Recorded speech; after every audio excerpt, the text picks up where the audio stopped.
Are we ready? Are we ready? Joyce, are you ready? You ready, Joyce? All right. Time having arrived, I call the meeting of the school committee for today, October 29th, to order. Please stand and salute our beautiful flag. I pledge allegiance to the flag of the United States of America and to the republic for which it stands, one nation, under God, indivisible, with liberty and justice for all. Well, welcome everybody. First, my apologies for not being here last month. I had a field trip. I was gone for 7 days to do some work overseas, and now I need a vacation from the vacation.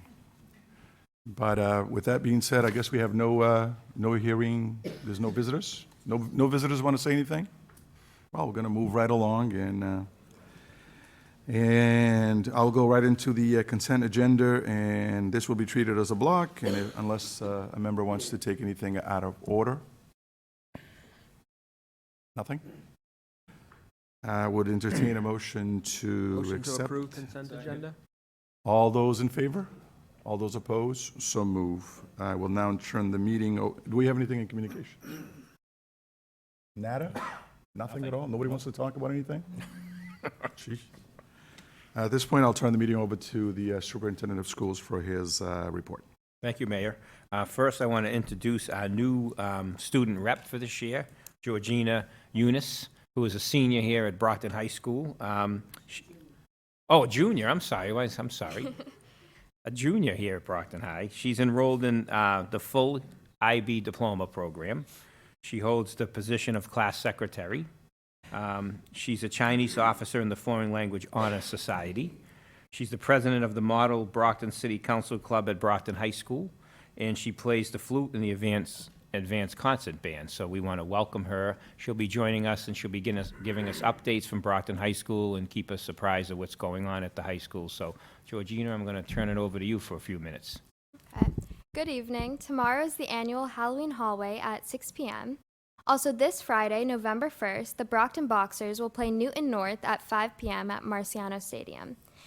The women volleyball team will host Weymouth at 5 p.m. On November 5th, there is also no school due to Election Day. Also, this week is Spirit Week for the class of 2021. On November 11th, the Brockton High School Marching Band will be marching in the Veterans Day Parade. Thank you. Very nice. Everything going well this year so far? Off to a good start? It is. Good. Good. Thank you. Thank you for being with us. Really appreciate it. Anybody have any questions for our new student rep? Junior year is a very busy year for you. It is. Very important year. Setting up for next year. You will work so hard, so good luck. Thank you. I think she can handle it. Sounds like it. She's way too bright to be sitting among us, but I think she can handle it. Well, thank you. So next, I want to invite up Mr. John Saffier and June Saber McGuire. John presented High Expectation Teaching, which is professional development that's taking place this year in the Brockton Public Schools for cohorts 1, 2, and 3. This is a 3 to 5 year process with our PD for High Expectations Teaching. John is from Research for Better Teaching and nationally known and one of the leaders in this area. And I've always said this, one of the few consultants that Suzak was ever brought into Brockton High School. So that goes without saying, and how well respected John is. So I'll let John give us a brief overview of what we had in our curriculum subcommittee meeting, and obviously June can chime in. Yes. Thanks, Mike. Well, for those of you that have just joined us, I had the pleasure of having a half hour with this very important group in Brockton introducing what high expectation teaching is. And high expectation teaching is about getting all students, not just the ones who are low confidence, low performing. I focused on those in the first half hour. But it would include kids who are in your program, Georgiana.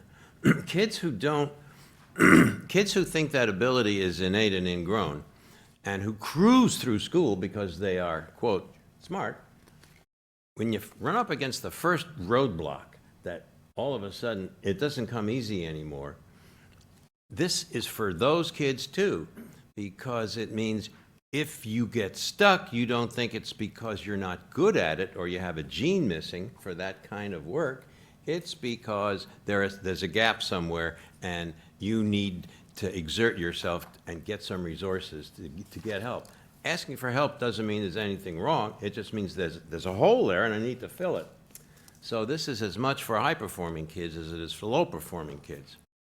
For low-performing, low-confidence kids, however, it is critical that we get them to believe ability can be grown, and that pertains to you too, John. And then give them the tools to do that. Study strategies, knowing how to reach out for help, knowing how to quiet the noise in your household when you go home, knowing you got to turn off you cannot watch TV and do your homework at the same time. You can listen to music. I discovered that amongst my own 4 kids. I thought it distracted me, but it turned out there are certain things you cannot multitask and still do your homework. And then the last thing is, part of my job is to get you to want to do well here. So it is really a different and enlarged view of what it means to be a successful teacher. It's kind of a missionary part of it. The last thing I want to share before asking you to just pitch questions and comments at us is that this time with you tonight is not just a nice little add-on.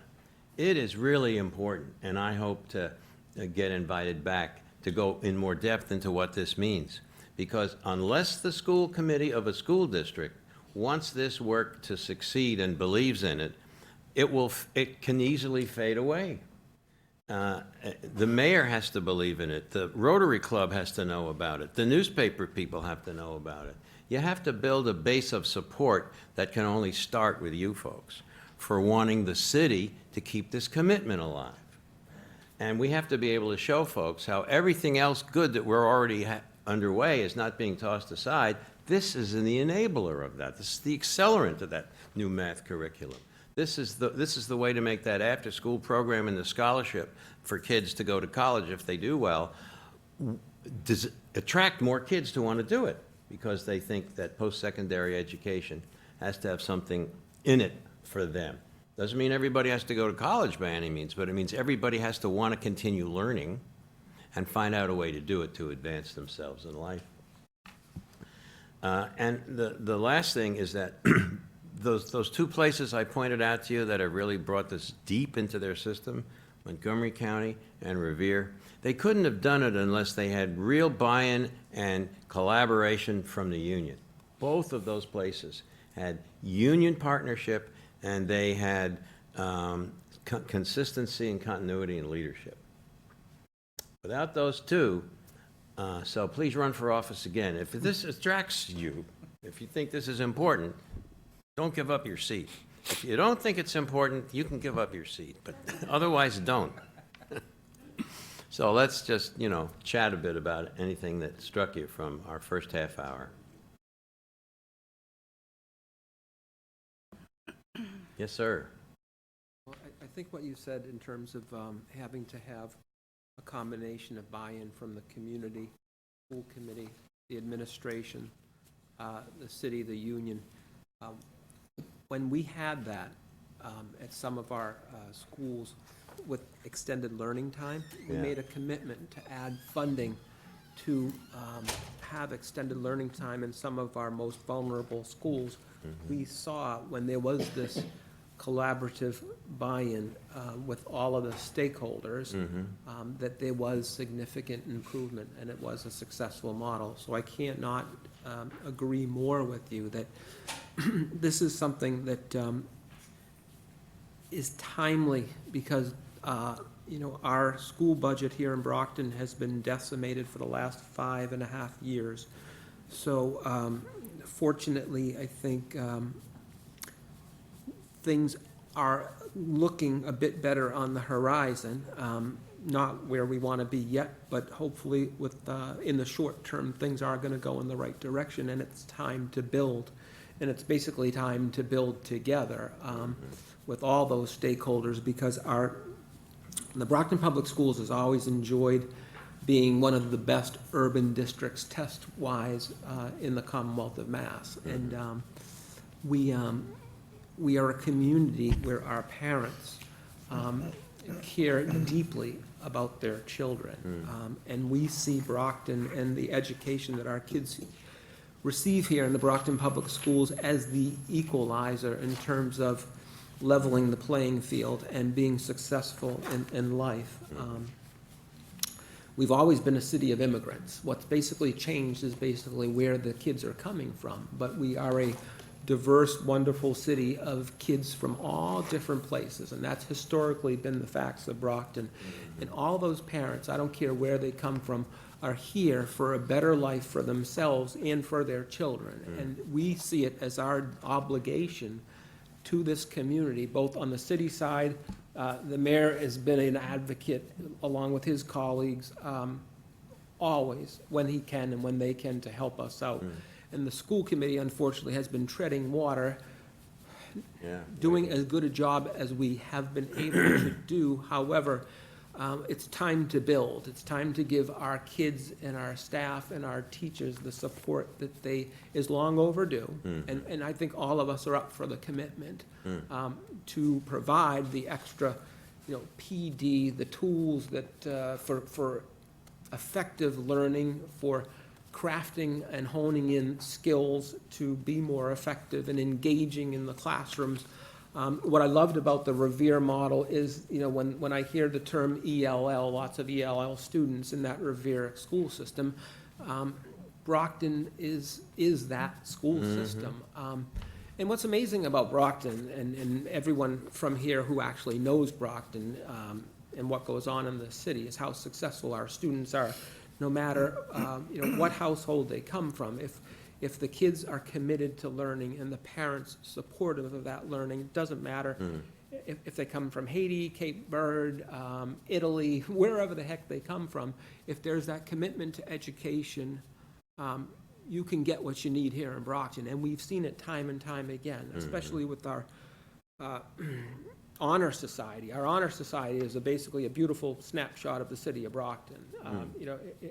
It's a rainbow of everything. And we need to make sure that these kids have the building blocks and our teachers have the building blocks to provide for them. And we will make that commitment, I can assure you. The school committee has always made that commitment because we basically share the philosophy. The wonderful thing about this committee is that it's not a political committee. What we give a darn about is basically making the experience for our students better each and every year if it's in our capacity, and we put our kids first.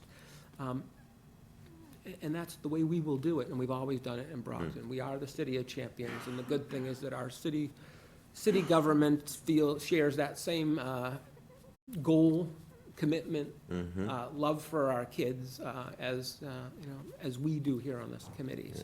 So I can assure you that this committee and this school system, because we have some of the finest teachers really that are committed to teaching in Brockton. These teachers could have gone out of other school systems. I mean, absolutely. But, the majority of them stay here in Brockton because this is why they became teachers. They really can see the fruits of their labor. I think there's nothing more enriching in a person's life than helping those that need that extra push, and many of them generously give that extra.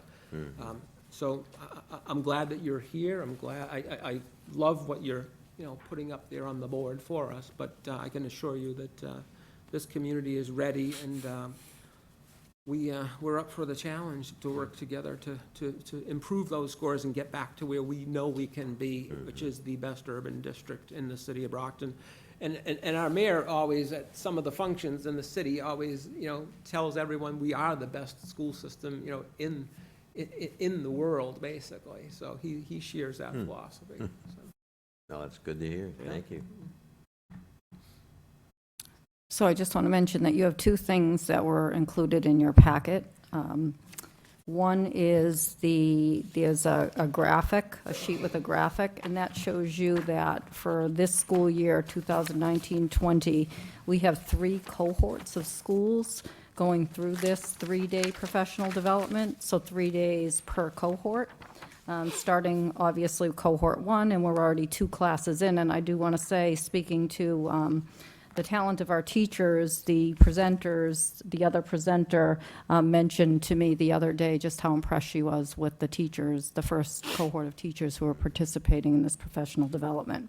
So by the end of this school year, you will have had a cohort from each of our schools will have gone through this professional development. I mentioned that at our last school committee meeting, but this shows you the timeline for that. And then on the second sheet, you see, you have another graphic, and this is basically the action plan for this school year, and it starts to project into the next couple of years. It shows you the projection for how this work will really roll out over, again, it's already started, but what it'll look like moving forward. And if you go all the way over to possible evidence, you see it starts off with the district goal, it's measurable, it's action-oriented, it's realistic, it's time-bound and tracked, and then finally you see the described possible evidence, and there's where you see that this work is actually existing, both at the district level, at the school level, and at the classroom level. Just to pick out just a few, you see principal meeting agendas. Again, it's something that we're messaging constantly in every single opportunity that we have, both with our school leaders and with our teachers.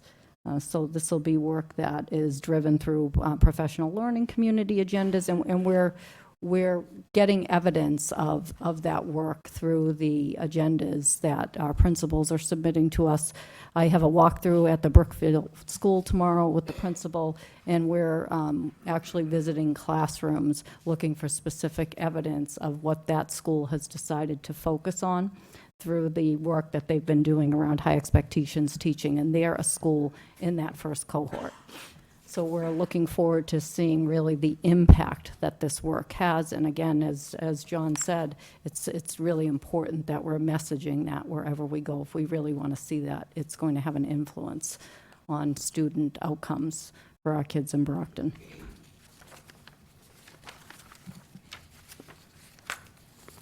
Any questions? Thank you. How long do you think before, if this is implemented the way you perceive it to be necessarily laid out, basically, how long before you would say that if people really commit to this, that there could be, positive improvements or tangible, I guess, measurable improvements? Well, there's 3 things to measure. The first thing is there a change in the practice of the leaders? And I'm including teacher leaders in this. Like, what happens at a common planning time meeting? Do you hear all of a sudden certain remarks start disappearing? Nobody anymore is going to say, well, I had his brother, what can you expect? Instead, it's going to be, well, what are we going to do? What are we going to do for him? We got to come up with a plan. And so there's a change in the leader practice. The second thing is you'll see a change in teaching practice. There'll be more of things like that video we looked at. And then the third thing is you see it show up in student results. Now, it shows up in student results from the individuals who are on board first, but you don't start seeing district-wide changes until about 3 years. And you got to stick with it longer than that, because if you want to have permeating effects, it took us 5 years in Montgomery County, which is very big, before you could see all boats are going up. Before all boats go up, you see certain boats are rising, certain schools that have really bought into it because the leadership said, this is important, we're not going to give up on ourselves and we're not going to give up on our kids. So that's based on a long period of experience in many districts. So I guess the quickest answer would be, well, it varies. But the long-term answer is isolated student results in pockets at 3 years, system-wide student results after 5 years. If the place sticks with it, if we stick with it. Well, I guess you told us now that we all need to at least sign up for 2 more terms on the school committee. You bet. You bet. I'm for that. Mr. Thank you, Mr. D'Agostino, go ahead. Oh, wait, Okay. I think I Mark has I another apologize, one thing. I am curious, and with anything like that, with this, we've talked about buy-in of all of us and the council and administration and teachers and everybody, you know, that's a stakeholder in this. And specifically, June, you've done this kind of thing before where it was something different, and we've talked about when you did the extended day program, you had to have staff buy-in, and everybody had to buy in and be a part of it. I know you've, learning time, sorry. It's fine. We knew what you meant. Yeah, you know what I meant. Oh, Tom.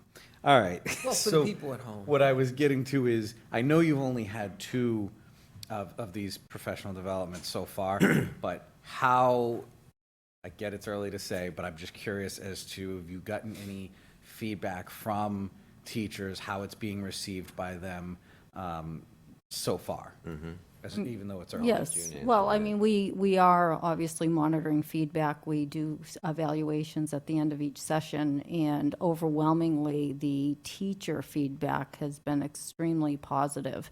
And I think one of the things that teachers are really appreciating is that they're getting the opportunity to really be reflective about their practice, because most of what they're doing in this workshop are things that they do all the time, right? So it's not like teachers are really learning anything brand new.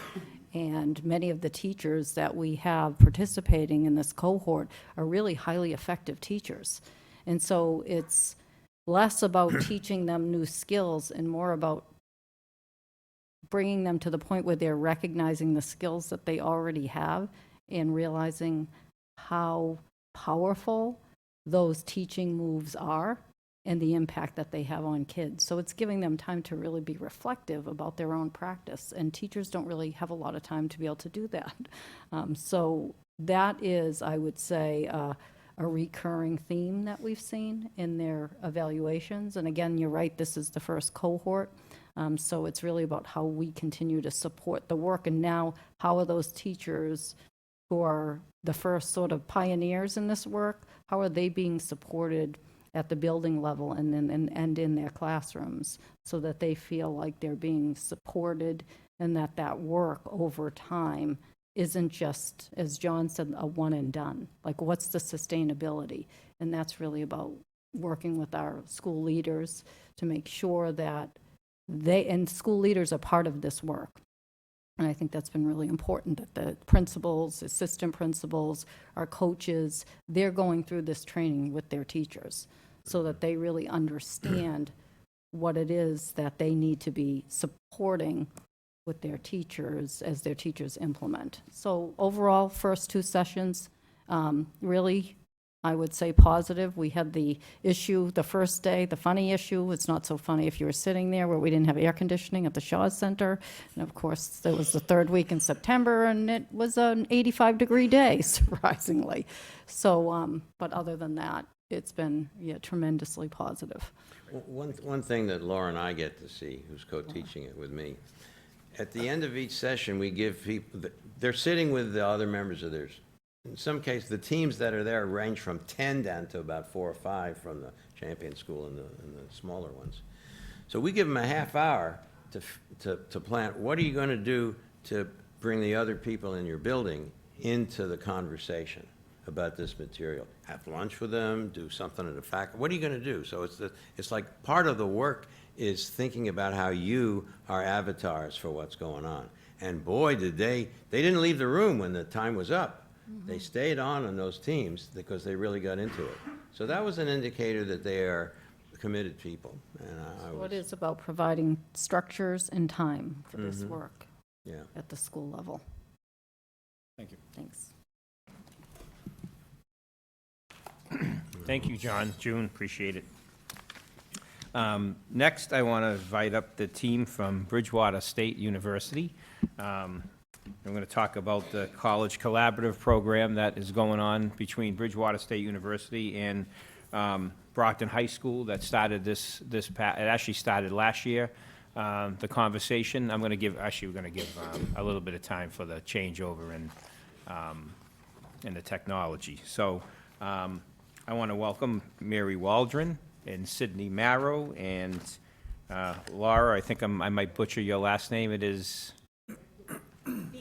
Beekler. So I just want to welcome them here, and they're going to, we talked about this, there was a large article in the newspaper. The mayor and I, back in September, attended with Dr. Murray, the ribbon-cutting ceremony with President Clark.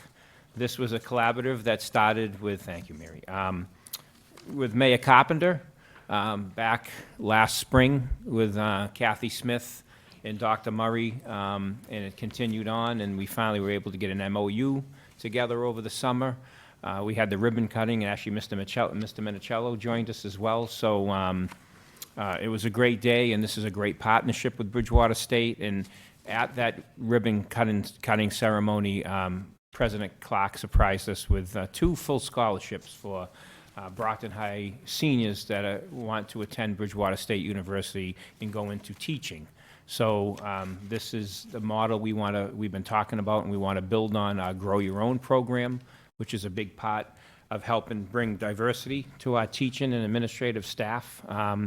And that's part of, a big part of it is with Bridgewater State University. So I want to welcome Mary, and I'll have her take us through the PowerPoint and introduce the work that's going on here at Brockton High with Dr. Murray, Kathy Ledger, the guidance department, and also the teachers at Brockton High School. So thank you and welcome. Well, thank you. This is a wonderful opportunity. President Clark did extend his thanks for having us. We are all 3 Brockton residents. I believe we're all Ward 1. Yeah, That's not good. Ward- But I think that's indicative also of Bridgewater State University. Faculty, staff, students, there is a close relationship with Bridgewater State. Thank you. Let me just do this. This. Okay, thank you. Hope I appreciate it. No, thank you. Right there, perfect. So as I started, as I was saying, the collaboration, but it's not just a collaboration of Bridgewater State and Brockton, it's a collaboration of education, higher education. We have partners with Massasoit, but also with Brockton. And there's a lot that we're going to be continuing to say. So as we talked about, as the superintendent talked about, is that there was a wonderful day. We had state legislators and city councilors. It really was celebratory. I have to tell you that as I'm driving from Brockton to Bridgewater one day, I was coming back to campus, and I'm listening to WBZ radio, because that's what I listen to for traffic reports, believe it or not, between Brockton and Bridgewater. And this announcement about this wonderful opportunity about the scholarships that President Clark had announced for full scholarships for students to come to Bridgewater. I pulled aside. It was just so exciting because it again puts Brockton and Bridgewater both on the map and that relationship. So how it all started. So those 3 items on the bottom, the college collaborative, Mayor Bill Carpenter, and the memorandum agreement. As many of you know, that back in 2011 and 12 and 13, there was supposed to be a college downtown with about $21 million associated with it. With a change of administration, those dollars went away. So soon after, when I had begun my time at Bridgewater State and Mayor Carpenter was in office, he was so frustrated by it because he really thought that was something that really would be excellent for our residents and our students. And I so happened to say, do you have any space up at the high school? And his eyes lit up, and that's how it began. That's how it began. And the discussion about how we need to be bringing education to the students. We're 8.6 miles away, and how I know that, because I've taken my bike to and from campus a couple times. And we do have transportation for our students, free transportation for our students, but they don't run as often. If you're holding a job, if you have an internship, if you have classes and you have lab, it works, but it doesn't work exactly perfectly. And if you take the train, and yes, there's a commuter rail, transportation is there, but it's also $12 round trip. So the discussion really became about how, again, the concept behind that college collaborative was bringing the college to the community. And so office space became available. My eyes lit up, and I said, this is great. The discussion came about, and a memorandum agreement was created, and it didn't get executed probably for another 6 to 8 months. And part of that is that President Clark really had a little bit of some reservations, not so much about the concept, about making sure that we're able to fulfill what we said we're going to. Obviously, everything comes at a price tag, and at this point, we really want to make sure. So a lot of discussions with then Superintendent Kathy Smith, many of the staff, HR, and members of the staff at Bridgewater State.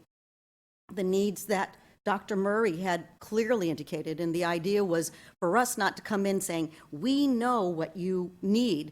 It really was about you telling us what you need, and how do we be able to work with you to fulfill those needs. So basically, there is a memorandum agreement.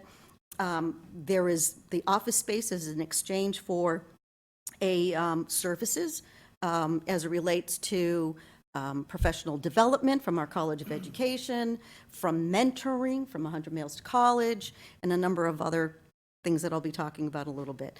But that's really how it all started. And all it takes sometimes is just a little bit of an idea, and then really the momentum and just putting your foot to the pedal to get it be accomplished. So I really think that the way to know what we're doing is really to meet the staff of Bridgewater State who are here.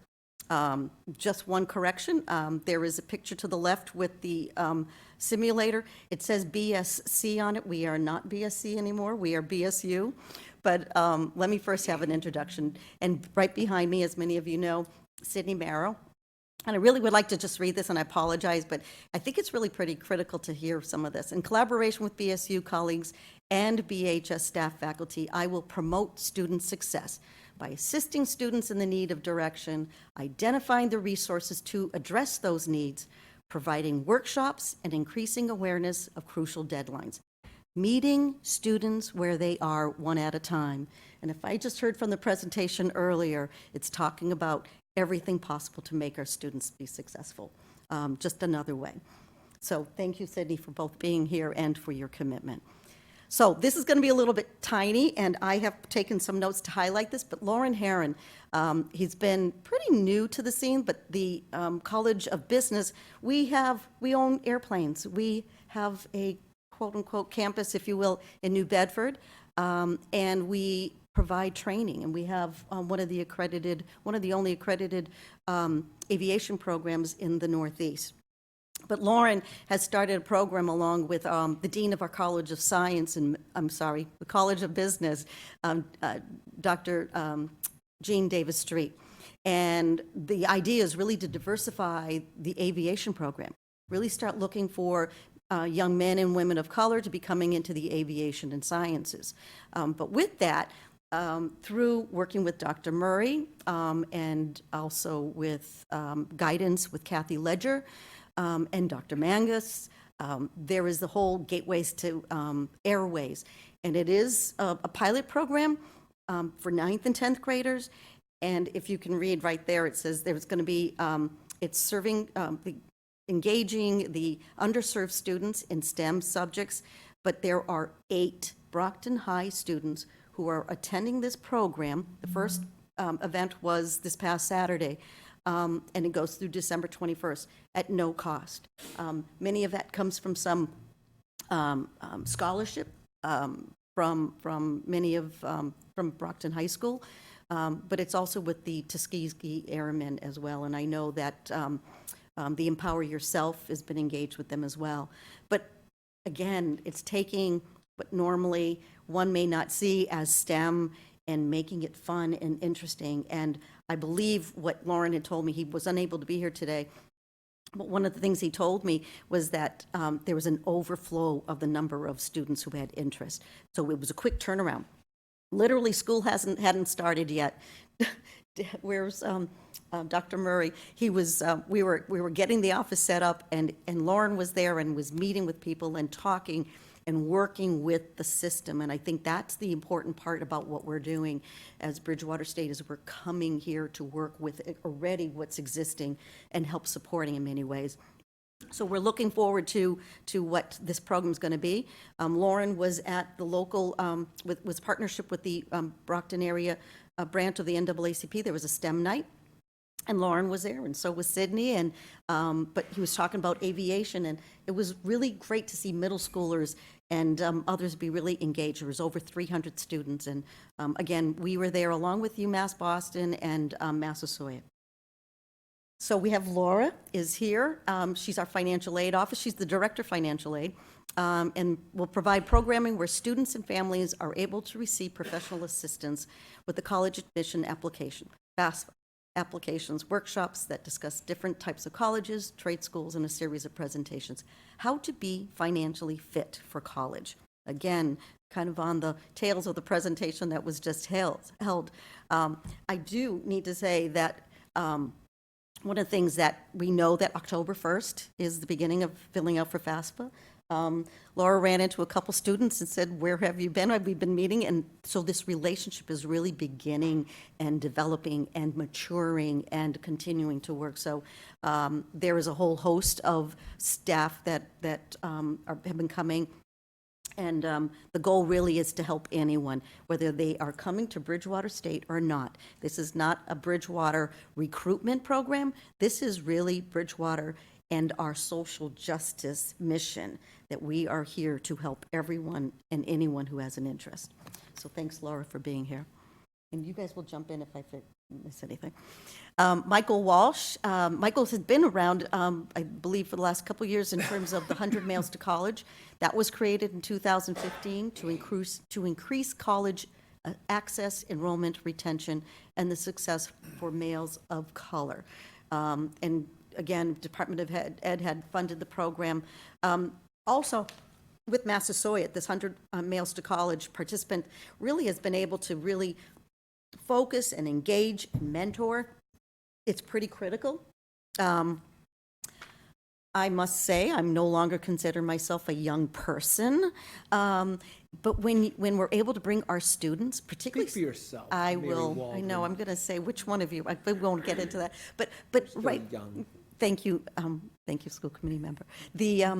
What I was getting to, though, is we have many of our students who are from Brockton who want to be able to come back and assist. And whether it's STEM or biology, or whether it is just even about making sure that college is an opportunity. Again, dovetailing on the conversation earlier, is that we want to make sure that if anyone has that ability to do something different and to achieve, we all want to be able to assist with that. Diana Mendez has been around the Bridge program. Many of you have heard about this before. It's been around a long time and has been an incredibly successful program. Diana's been here and has been working with Dr. Murray in terms of really working with the students on the mentoring, and again, utilizing the office space. Pretty critical in terms of continuity. One of the programs that we have at Bridgewater State is actually a program that brings students that we feel may need some additional academic counseling. They come to campus before they actually start school.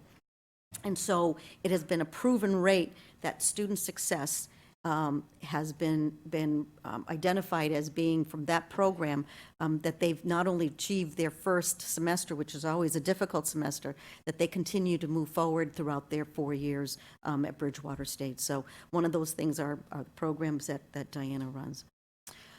So, you know, not only do we come with mentoring and resources, last year we gave 10 $1,000 scholarships. They were awarded, we actually gave 11. What I was able to do, there was a student, we had over 22 applicants. We were only going to fund 10. One of the students so happened to be one who had lost her dad. It was very similar to Casey and losing my husband, her dad. And so the just checking in made it 11. And we were so happy to be able to make it 11. We wish we could have made all 22.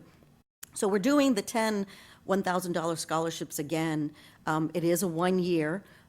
We know that it takes more than $1,000 to get them through there, but it helps in a lot of different ways. And so the application you all have, it's been shared with guidance with Kathy Ledger. That guide, we're working with the guidance where they now don't have to email. They can just drop off their application right to the Azure Access Center. And I think that was the beauty about it, right? Forget about email. We were having some difficulty with Google Drive and downloading the applications. So you have this application, and if you would like it electronically, I'd be more than happy to share it through the superintendent, so you can then share it with some of your constituents. So the scholarship criteria is only that you have to be already accepted to Bridgewater State. There are some further criteria that if you participated in either the Footbridge or the Bridge or 100 Miles to College or any Bridgewater State University program, you are given a bit of a preference. If you are a student that you are entering STEM or you are entering education, that is given a preference. But if we receive we receive many applications and none of them are going into STEM, we are still going to be giving out the 10 $1,000 scholarships. So in addition to that is also the tuition-free college that President Clark had announced. And we're still developing the criteria for that. I know Dr. Murray and Bridgewater State will be working out the criteria because we'll be doing it through Dr. Murray's office. And but will be a student who is pursuing education.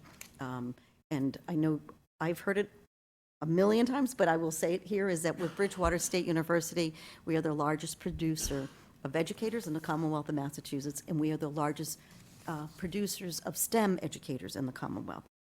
So that's one of the things that I think that we really feel is important, and the idea is that we're really going to try to grow that program so hopefully we can achieve more than just a 10. And, oops, sorry, let me go back to this one. And, just some of the sights and sounds, if you will. So we partnered with the Charity Guild, and I know many of you, I think there was a photo that the 5 for 5 campaign, and because Dr. Murray had talked about the can drive that was at the beginning of the school year for the first football game. So we had maybe about 3 boxes of canned goods, and we also donated probably close to $100, if not more, to the Charity Guild as part of our give to the community through our partnership with the Brockton Public Schools. So, we have our Go Boxers in addition to Bridgewater. Our colors are the same, so it's a nice, easy transition. But it was a very celebratory day that took a lot between everyone around this table, particularly Dr. Murray and his efforts, and Superintendent Thomas, and your staff has been incredible. So as we move forward, I would say pilot is the way we're going about it, but I can tell you right now that we've heard from Taunton, New Bedford, Fall River about doing exactly what we're doing here. And if that in fact does happen, certainly what Brockton has done is certainly a testimony to the effort about collaboration. I end with thanking you. I do want to just say one other piece, is that there are, at Bridgewater State University, we have an internal group called Brockton 2, the number 2 BSU, and that is made up of a number of faculty and staff, and we're bringing in external partners. So working with the Boys and Girls Club, the YMCA, you can think of any community group, we have a relationship, and our idea is that we're going to be forming an inventory of all that we are doing, and once we do that, we will share with all of you, because obviously if there's ways that we can improve, we can continue the collaboration. And the one other piece of collaboration is the material that I have. I left one piece of a flyer. Our CASE, our Center for, I got it right, our Center for Advancement of STEM, and Dr. Mangus have been collaborating. So we've had We have we have a series of lectures. Two of the lectures are Brockton High School alum, and I think that's the best part. So if anytime I'm hearing that there's a Brockton High alum, I'm capturing them, hugging them, and saying, okay, let's do more. So thank you for allowing me to make this presentation, and if you have any questions of any of us.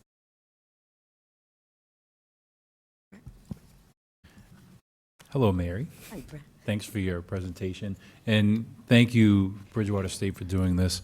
When I heard about this, I was very excited for a lot of reasons. I'm a BSU grad, second generation. My sister and I and my dad all went there, and we're all teachers, so we know the impact that Bridgewater has on education, especially in Brockton. So to get more kids there is, to me, amazing. And I also used to work in the Access Center, and that was a closet. I kept things in the offices. Come by for a visit. Yeah, I definitely will.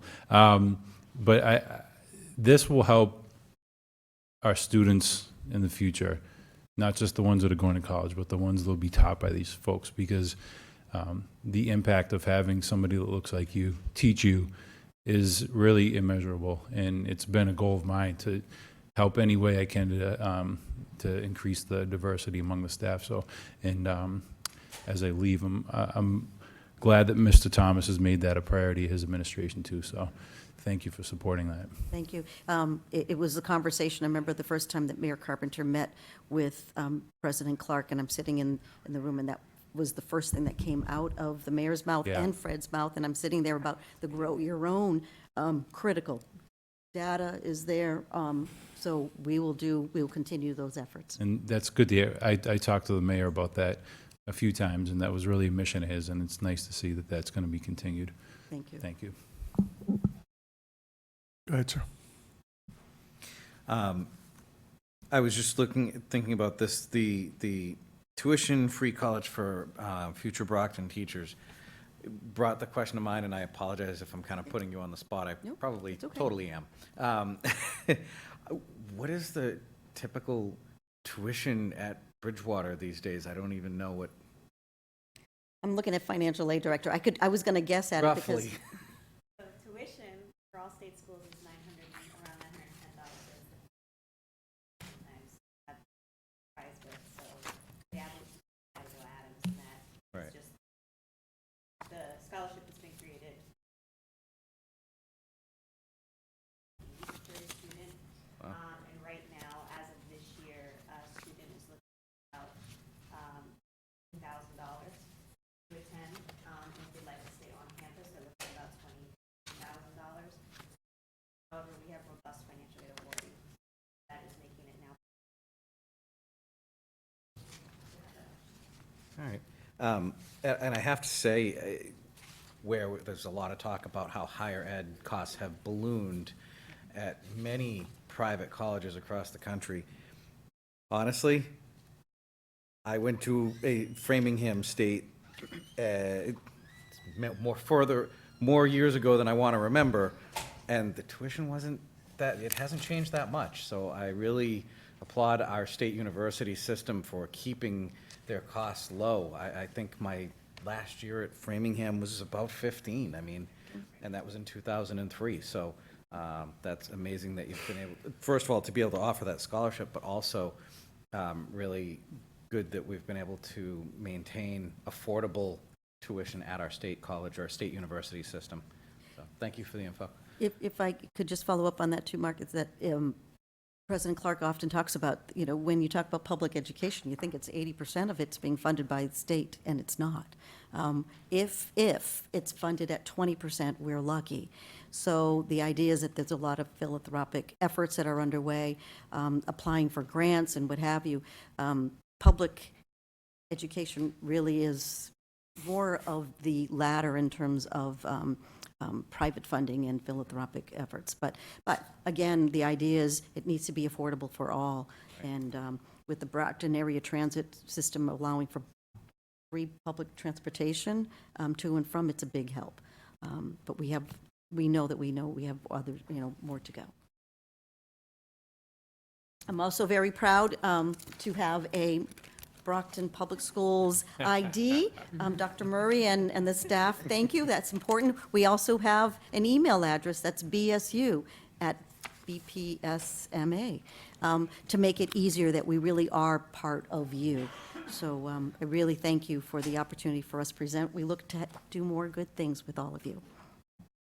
Oh, go ahead. One last question. Hi, Mary. Hi. So as far as social media, I'd love to share this with some of our constituents. Do you have something that's social media ready for us to post on different websites? I do. I mean, this is wonderful, and it's all about, there's so many students out there that do benefit from the scholarships. They do. So it doesn't matter how smart you are these days. You don't always get the scholarships, and you don't always get that financing. So, this is wonderful. But if you can send I that to will. us, we'd love to share it. And I think, to your point, that is how our young people are all communicating, it's through social media. So we Absolutely. will get that out, and Young people, you're very good. probably too good for my own good, right? But thank you. Thank you, Mary, we appreciate it. Thank Mary. you, Laura and Sydney, we appreciate you coming tonight. Thank you very much. See you at the meeting.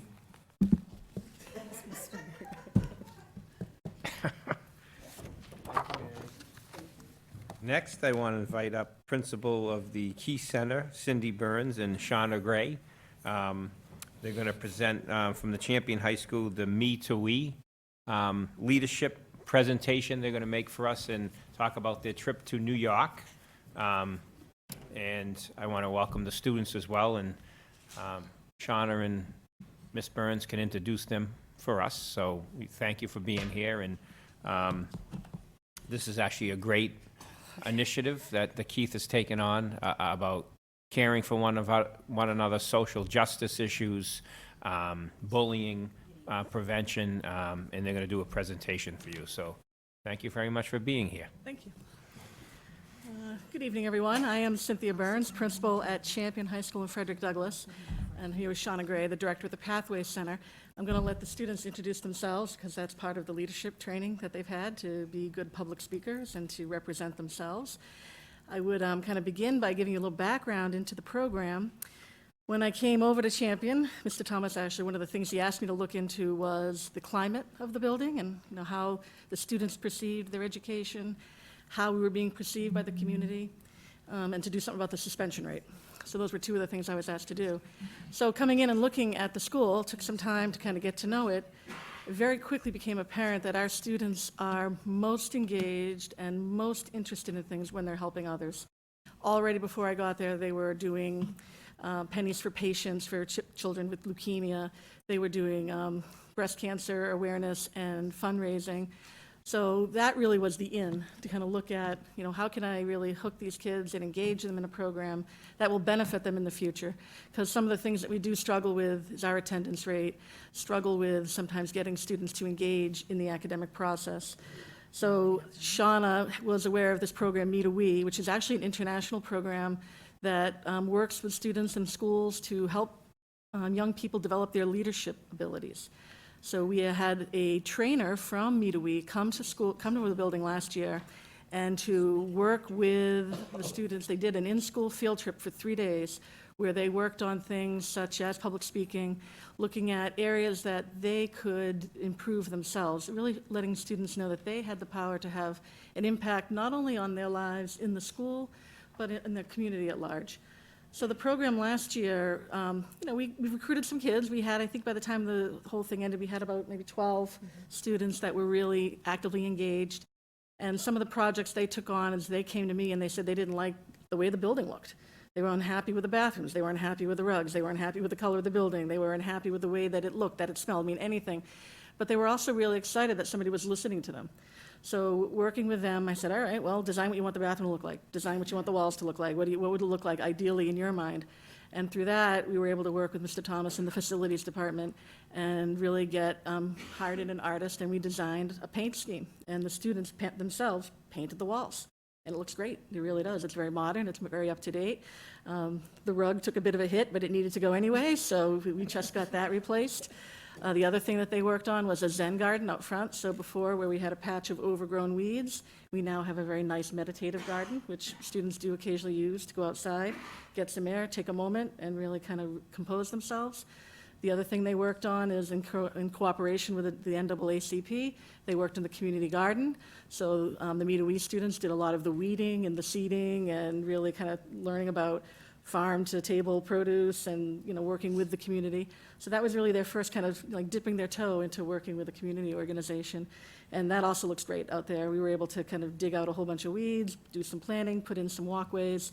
So it looks phenomenal. So if you get a chance, come back over to the community garden and take a look at that, because it's really something special. So that was last year's kind of project, and it was great to see the students engaging. It was great to see the fruits of their work, and then they all graduated. So oops, now what do we do?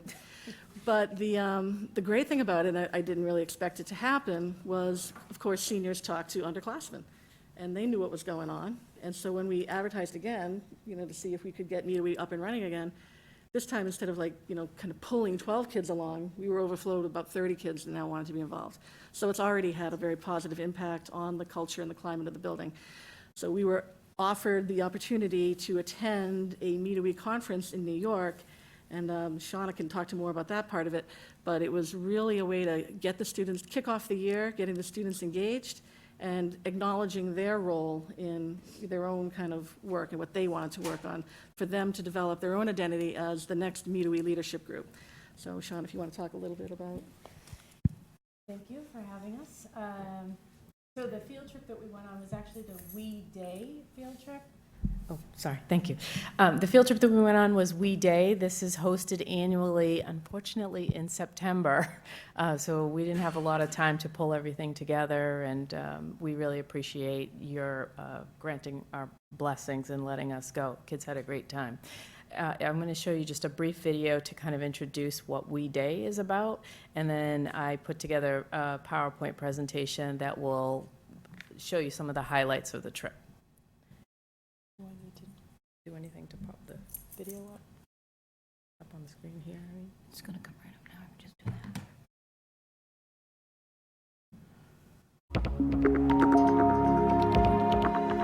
Born out of a dream.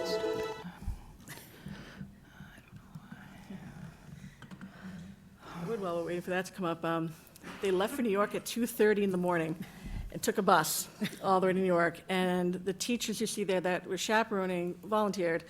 And so that was awesome. And we also had teachers that volunteered. We kept the building open so the students didn't have to travel across the city to get to us at 2:30 in the morning. So we opened up the building at 8 o'clock that night and had a pizza party for the kids. And then I had faculty that volunteered for that. So when you talk about climate of a building, to get a small faculty and a small student body to be that engaged and to give their time on to come and do something like that, I was very, very impressed and very thankful for those teachers. I'd like to acknowledge that. And a lot of these students had never been to New York, and to see them come back at, 7 at night the next day and they were bone weary, but they were out of their minds excited. So it was a really great experience for what they were doing.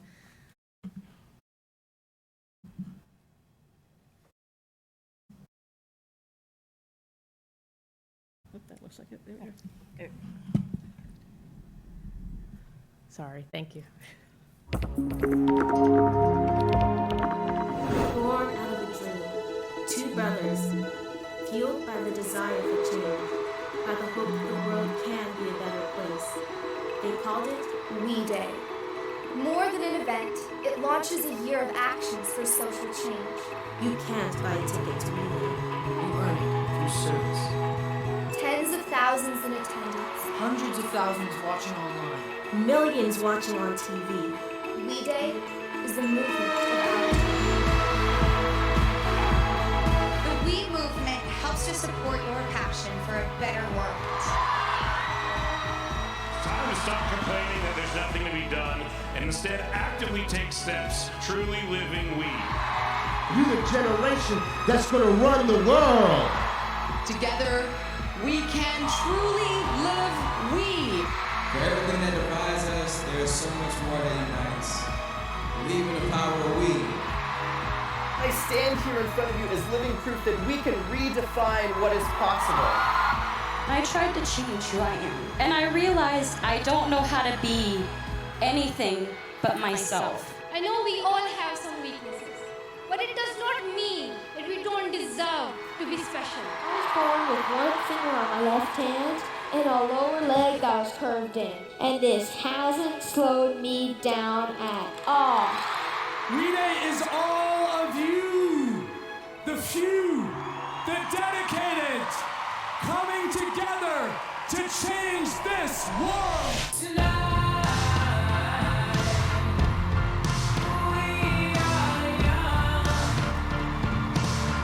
so let's set the world on fire. We will rise. Some people don't think it's cool to help others. Personally, I think it's the coolest thing in the world. Are you ready, We Day? If anyone's gonna change the world, it's gonna be you. We Day was phenomenal. I've never experienced anything like this before. We Day has changed my life. Like, I'm so impacted. I can't even describe to you. I'm so excited to get started. Are you ready to change the world? You guys are awesome, We Day.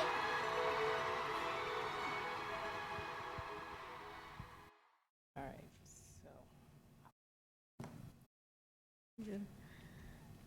Apologize here. Ooh, sorry. All right, forgive my technical challenge here. All right, so I wanted to show you that video because it's important to recognize a couple of things. One, that this organization is started with just two brothers. It's based out of Canada. They tell a story of the what inspired them or how it got started. They were about 12 years old. One of them had read an article about a young boy who died of starvation after being imprisoned for some reason in another country, and he really, for whatever reason, it really resonated with him, and he wanted to think about ways of how he could impact, his local community so that students or young children wouldn't starve, and certainly wouldn't die from starvation. And from that was born what has become the Me to We organization. So our trip began on We Day. I'm sorry, let me back up. Our We Day is hosted annually, and as you saw, it's international. They did this year's event in New York City. It was We Day UN. It was also culminated at the same week that the United Nations was meeting. Many of the students, I think we were probably one of the very few groups that were from outside of the New York area, New York and New Jersey. And we certainly traveled very early, like Ms. Burns said, to get there, but we made it on time. And so many of the folks that were up on the stage for our presentation were from local New York schools, and what was highlighted was some of the things that they've been able to do over the past year. As you saw in the video, the ticket to the attendance is earned. And so through the work that our group did last year, the kids were able to earn, we earned 20 tickets to attend this year's concert, so that was pretty cool. So just a brief introduction about we.org. Basically, the premise is that it's about making change in the world, helping people to see that doing good things feels good and it's doable. If you have an idea, you want to bring your idea forward to others so that you can affect change, hopefully in your community, locally, globally, and then with everybody that you encounter. So the We Day is a celebration of doing good, and this is sort of the opening act. This is a bunch of students that did a performance, and it's just really a culmination of students from all over coming together to get recognition for some of the great works that they're doing in their communities. This year's presentation had 5 themes, and what I did is I just pieced together some pictures from each of those themes. So the first one was mindful, and there really was a focus on mental health, wellness, and reducing the stigma that's associated with people who are struggling with mental health issues, particularly people that are considering suicide. There was a lot of emphasis on helping people to recognize the signs and symptoms, but also encouraging people to speak up or reach out if you suspect that somebody's hurting in some way. The next theme was innovators. This was all about being bold and brave and not being afraid to think outside the box, to really challenge yourself and challenge others to solve problems, to come up with solutions, to think about, you know, issues that you see affecting yourself and your community, and not being afraid to throw an idea out there to see, you know, if you can tackle it. This one was about one planet. This was making the world a better place. So this was really, the focus here was about climate change, and there was lots of discussion about things that we can do locally to make our, you know, carbon footprint smaller and to preserve the world today so that the next future generations will have it to live in. There were several local schools that were highlighted during each one of these topics for local projects that they've done. The focus for the WE organization, a big focus for the WE organization, is clean water. And there was a school that was recognized for some of the efforts that they are taking on in the New York area to help make sure that families and young people have access to clean drinking water. This is also a global initiative that the WE organization takes on. This one was about community, and so this one is really focusing on equal rights for all. There was a lot of discussion about gender equality, equal work, equal pay for women as well as minorities, but it also recognized the rights of different genders and sexuality, folks that have preference for other sexual orientations. And then the last piece was about making history as a leader and really stepping up and, you know, again, becoming, running with your idea, essentially, and not being afraid to lead the cause. This particular young lady was represented for being a trendsetter in the fashion industry. She is a disabled African-American, transgendered fashion model, and she is taking the world by storm, apparently. So not being afraid to kind of be who you are, and if you have an idea, go with it. So We Schools is the organization that's supporting this work. We Schools is an offshoot of the Me to We organization of Canada. Our local resource is based out of the New York area, and basically what they offer is a service learning package, right? They have some pre-existing campaigns that schools that are wishing to do service learning can get on board with. But the nice thing is that they also teach leadership, so that if the students have other ideas or other initiatives that they want to get behind, there's a platform for them to learn how to turn that idea into action. The best thing about this is it's free. We love free, right? So you can see there were over 18,000 schools that are participating across the country. It promotes academic and civic engagement. It promotes workforce readiness skills, college readiness skills. As students progress, and hopefully we can get to a place where we can grow this initiative, not only at the Keith School, but also within our district. There are opportunities for these kids to travel and do this work in different parts of Africa, and to really, really see the impact of making change globally. So that's really exciting. So following our training, we invited the WE leadership folks to come back and do a training for us again. It was a 3-day, what do you call it, an in-school field trip? It was a 3-day in-school field trip where we took our core group of leaders, and you can see up here, this is the whole group. We have 3 of our young folks with us tonight. Unfortunately for us, many of our students are blessed to be able to have part-time jobs, so many of them were unable to join us tonight, and others had prior commitments. So we have a couple student representatives that will introduce themselves momentarily. Over the course of the 3 days, the students worked on team building. They worked on understanding the steps in taking an idea from concept and moving it into action to start to build an action plan. They emerged from this training with 4 core themes that they want to focus on this year. and the beginnings of an action plan for how they will move that work forward. And then I would just kind of jump in here, and when I began my remarks, talked about the culture in the building and the suspension rate. And one of the things that, in any high school, you'll find this, kids separate off into their groups, into their cliques. These students represented many different types of groups, and when they came in to do this training, they were all one. So that's where the culture began to change. When you see kids that might not normally hang out with each other because, oh, you're this or oh, you're that, they had their own preconceived notions of what that student was about. And they broke down those walls among themselves. That's the me part. And once they go through the training, then they're ready for the we part. And so they have picked some projects that they're going to talk about a little bit, and it's already bearing fruit. We've got some kids over at the Arnone doing some mentoring with elementary students.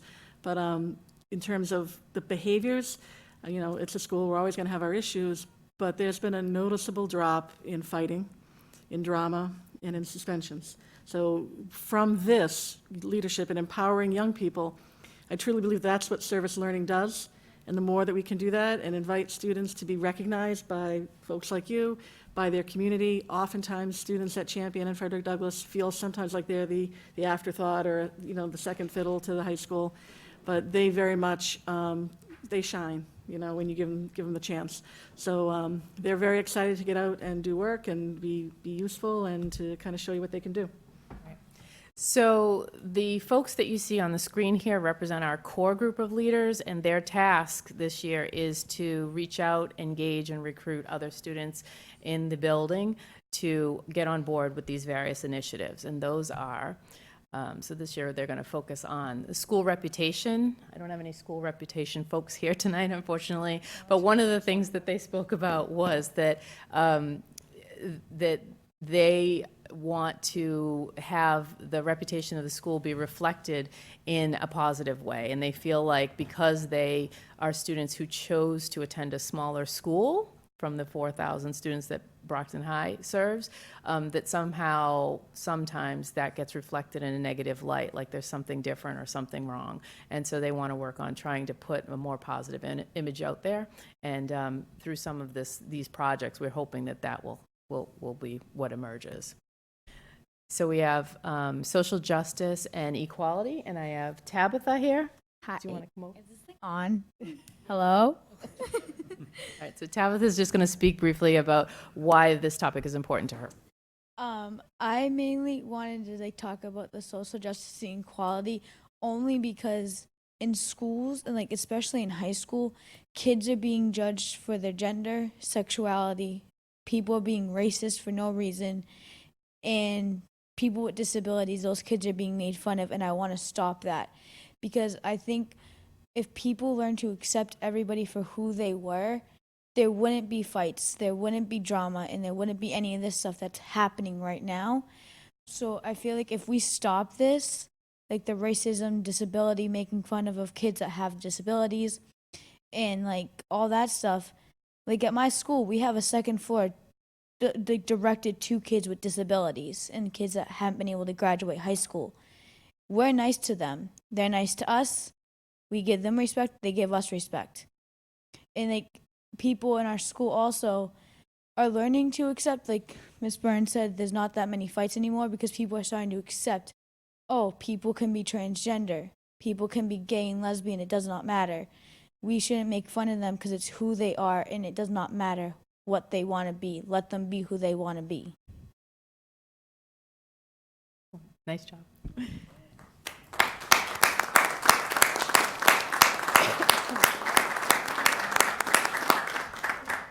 And another initiative the youth are focusing on is bullying, and I have Darnell and Angie here.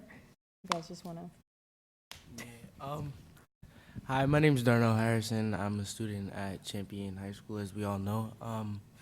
I'm a part of the bullying group. The reason why I chose the bullying group is because as a little kid I was kind of bullied, and I know where people come from when they exclude themselves because they never really feel included. And the main reason why I want to change that is because I just feel like everybody should have the same role during school. As a student, you should be accepted into any group no matter how you look, talk, height, no matter like anything really. Bullying falls under a lot, but I feel like at the end of the day, people are who they are, and you shouldn't judge them for it. So that's really why I chose bullying. Basically, he took my whole thing. But basically, Don. Oh, okay. Sorry. Okay, so I'm Angie from Champion High School, and I follow in with bullying because, like, when I was little, like, I used to be bullied, and, like, all my other sisters used to be bullied, so I used to, like, step up for them because they didn't have, like the opportunity to, like, sit there and help themselves, so I had to, like, help them, and it falls in with, like, the sexuality and the equality. Yeah, the gender. It's like basically they get bullied for no reason. Like, you just sit at a regular table and then, like, oh, let's just pick on that person for no reason. So I want to stop bullying. Thank you. Wait, Miss Gray. Can I just add something about the equality really quickly? Can I add? So I forgot to also mention, people also like to judge people by the way they dress, especially certain guys. Just because of the way they dress does not mean they're gay, bi, or straight. They could easily be transgender. Who knows? But people are judging people by the way they also dress, and I don't think that's right either. That's all I wanted to add. Thanks. And then the last group is the youth are mentoring elementary students, and as Ms. Burns mentioned, that's already begun. We are beginning to work with the Arnone Elementary School right across the way. And this particular group, we're hoping will bear some fruit and maybe spark some interest in becoming teachers. I think that's Ms. Burns' hidden agenda here. So, not Yeah, right now we have 10 students who go over 3 times a week, and they're helping out at recess. And they come back every day, and they're like, "Wow, man, I can't believe how bad these kids are." So it's kind of funny to see, the high school kids have that point of view. But I know Carol McGrath is really excited to have them there, and it's a great partnership, and we are neighbors. So, it's been working out so far so good, and the students are super excited to be there. So that's pretty much the presentation. The work of the groups going forward will be led by some faculty advisors that we hired, and our hope is that each one of these groups will accomplish great things this year, and that we'll be able to celebrate them at the end of the year. And that's it. Thank you. Thank you. Thank you. Questions? Thank you for the presentation. That was awesome. We're so proud of all the students, and we're proud of you guys for stepping up tonight and presenting. Keep believing and keep doing what you're doing, and you will make a change. And as far as the WE program, is it the second year? Or how many years have you guys been part of Year the 2. Year 2. What a wonderful program. They're giving our students opportunities that they normally wouldn't have. So, and we're proud of them. 20 students to be able to go and be part of that. It's life-changing. So There were several that went that had not ever been to New York either. So just that in of itself was really exciting for them. They had a great time. and that's something they'll always remember.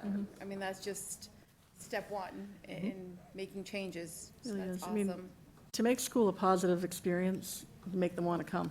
So as we struggle with our issues of attendance and engagement, how do you engage a student and get them to want to be in school? As you provide things at school that are worthwhile for them to become part of. So if they feel their own sense of self-worth and power through service learning, that is the key, I think. You can't punish somebody into coming to school. Right? You can't punish anybody out of bad behavior, but what you can do is show a different path. So that's really the philosophy that we take, and it's bearing fruit. It already is. And I really, truly appreciate that, we were approved to go out of state. That was great. I know it was short notice, so, but I really do appreciate it. I know the students, like I said, you wouldn't see people more excited at 2:30 in the morning to be going anywhere, so. Remember, WE Day is every September. Yep. So hopefully we can go again next year. So, I think we're all set. You can go, guys. Mr. Manicello? I'd just like to say to the students. Before you go, guys, hold up. One more. You're all obviously very courageous to come before us and, speak publicly. Did you feel nervous at all tonight, or? Yeah, I feel very You didn't? You did? Well, you're all moving in the right direction. You know, if you would like some of us from the school committee to ever come over for an event, I mean, we certainly would not turn down an invitation. If you guys would like us to show up and see some things that are going on over at the school, we'd be happy to. So just let us know, and I'm sure that some of us, you know, if our schedules, some of us will definitely make sure that we're there. Not all of us can show up at all the time, but I'd love to come over and see some of the stuff you're working on, and make sure you know that we're happy that you know, you're doing what you're doing. I mean, because what you're talking about, you know, is so important today. And what's good about it is that people are willing to talk about it. You know, when I went here, those issues weren't really talked about. And like you said, you know, there would be a lot of whispering. If anyone was like a little different, whether it be haircut or what they're wearing, it was like a big deal. Today, it's really not a big deal, or it shouldn't be a big deal, or, you know, how people are in terms of all the issues you mentioned. So I think things are changing for the better. It takes time, you know, time takes its toll in terms of when things are accepted. You know, luckily, you know, with regard to homosexuality and lesbianism and all that, I think people are, you know, people really don't care. As long as you're a good person, who cares? You know what I mean? You live your life and you do what you want to do, and, you know, treat people as they say. You know, you treat people like you want to be treated. And if you live by that rule, right, there's no problem, or shouldn't be problems. So again, congratulations on your successful trip. That looked great, like a lot of fun. That's always a good time. I bet you did. Well, you guys can be famous too, you know. All those famous people weren't famous when they were young, you know. They became famous. So you're moving in the right direction, you know. You can only rewind a song or a movie. You guys keep moving forward and, you know, do the right thing like you're doing. You know, we're very proud of you, especially for the topic you're talking about. It's not easy. It takes guts, and you guys have guts. Thanks for coming. Thank you. You guys can head out. Yeah, I know you had to go. So, good job, guys. Oh, you can go. Go ahead, you had a question, Mr. Jackson? Oh, well, I know that the students have to leave, so hopefully that's, you'll pass this on to them. Well, they've got classes tomorrow, that's fine. Yeah. I need them coming to school. But I wanted to say to the three of them how completely impressed I was by their willingness to come and speak openly about this, and it comes from somebody who was bullied right through middle school, and I wouldn't have had the courage to come and speak like that in front of this group with the TV camera rolling, or, you know, are you kidding me? You wouldn't have caught, you couldn't have got me in here. Yeah. And so for the three of them to come and speak openly about that, as somebody who gets it personally, you know, I'm just absolutely blown away by them. What wonderful kids they are, and courageous. That was that training, and I was, you know, they did the presentation for me, and I'm like, whoa, these are the kids. Like, that's great. So, and it's also given me go-to students. So when I need something done, hey, you know, or if I need to know what's going on in the building, what's going on here? So they have a better relationship with me. They have a better relationship with the teachers, and they feel more comfortable at school. And I think that's really, you know, the biggest bonus of it all. So, and we've come a long way in a couple of years. So it's been good. I too want to echo the same sentiments of Mr. Menicello. Whenever you have some sort of an event at the school, drop us a line. I mean, we don't want to intrude. Yeah, we're. But if you can just let us know when you're doing some stuff, some of us will make time, Perfect. one way or the other, to show up and support these kids, because they deserve supporting. It's not easy. I mean, I know some of us went to the school when the school was being built, basically. But at the same time, they've come a long way, and they're representing our school well, in our city well. So I think it doesn't take that much for us to give back some things to them as well. Thank you. They would very much appreciate that. Thank you both. We appreciate it. Thank you. Thank you. Great job. And keep up the good work. Thanks a lot. Thank you. Have a good night. Awesome. See you. Thank you. That will do it for the report of the superintendent of schools. Wow. And do we have any items that we want to refer to the subcommittees?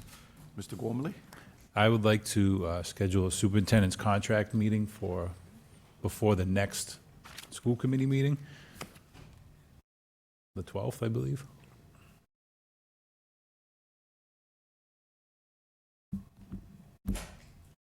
We can make sure. Is that it? Yeah? Melinda will put that in the calendar, right? It's the 12th. That is the 12th. Mm-hmm.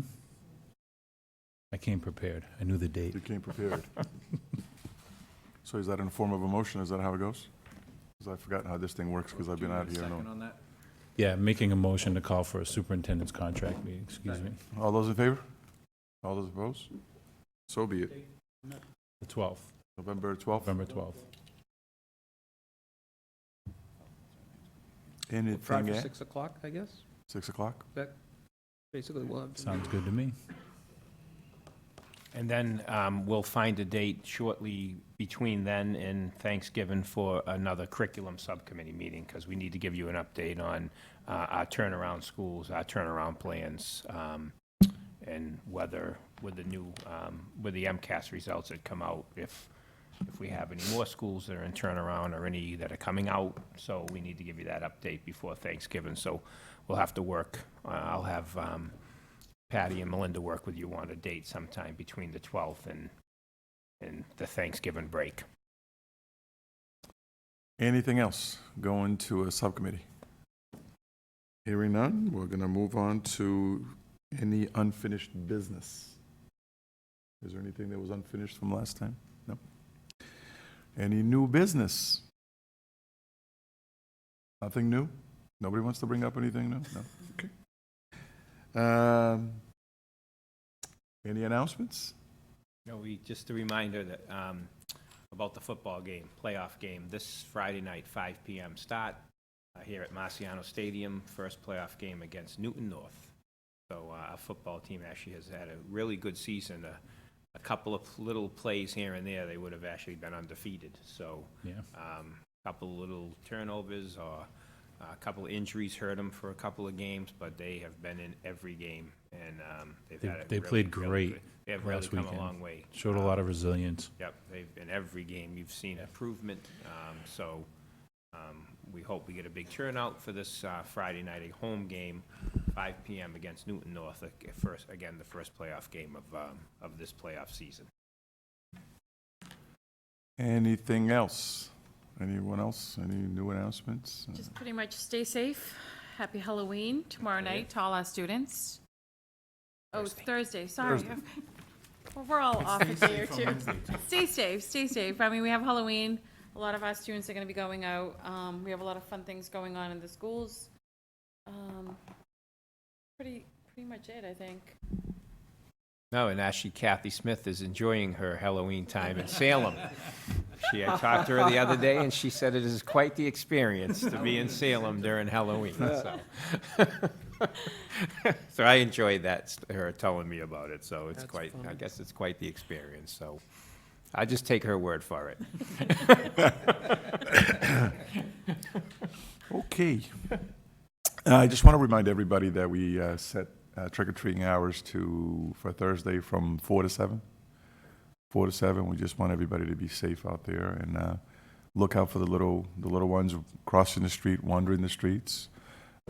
Be extra careful when we're driving throughout the city, because I know these little youngsters can dash and run like you didn't believe. So It could be a little rainy. So. It could be a little rainy, so keep an eye out, an extra set of eyes out for the little wandering folks. Yes. Do we have anything else before? Just one last thing. One last thing. Brockton High, my phone died. I don't have the info. They have their Veterans Day. Yes. Is that Tuesday? What's my... Next Thursday, the 7th. It starts at 9:30. 9:30. That's always a great take that anybody can get in. The Veterans Day Assembly that Dr. Murray and the Brockton High staff and students put on is excellent every year.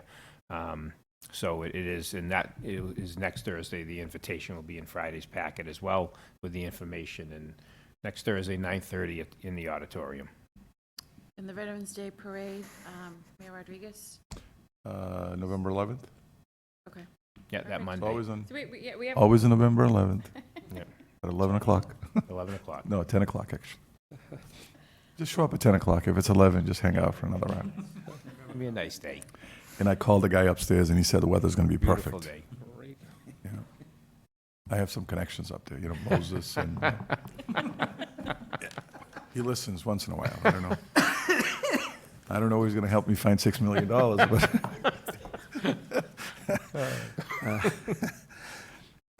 do we have anything else in terms of announcements?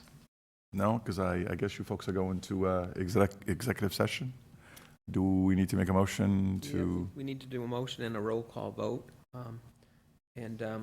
I would announce that we won't really be coming back into session as a school committee, so if people Yeah, I would had like a to little leave- note in the bottom here after, I guess, we took the vote. All right, so can I hear a motion to, for the school committee to retreat into an executive session? Motion so moved. Second? All right, so let's do a roll call. Well, see, in the city council, usually the clerk does that, so who's the clerk? Me? You? You're the, yeah, well, basically. I'm the clerk? You would just say, go around the horn, ask each member, I'm the just go around secretary. horn. I'm not the clerk. I said, and, you know, like, I like the school committee meetings a little bit better because of the food, but this is not all that. Mr. Minicello. Yes. Azak? Yes. Bath, I guess, he doesn't count today, right? D'Agostino? Fortunately, he's sick, he has the flu, so. Wormley? Yes. Sullivan? Judy? Yes. And the other Sullivan? 6 in the affirmative and 1 absent. I guess we have the votes to go to executive session. Do we have anything else for the school committee meeting tonight? Can I entertain a motion to adjourn from the regular meeting, knowing that we're not going to be coming back after the executive session? Motion? Motion to adjourn. Second. All those in favor of adjournment? All those in favor? The meeting is adjourned.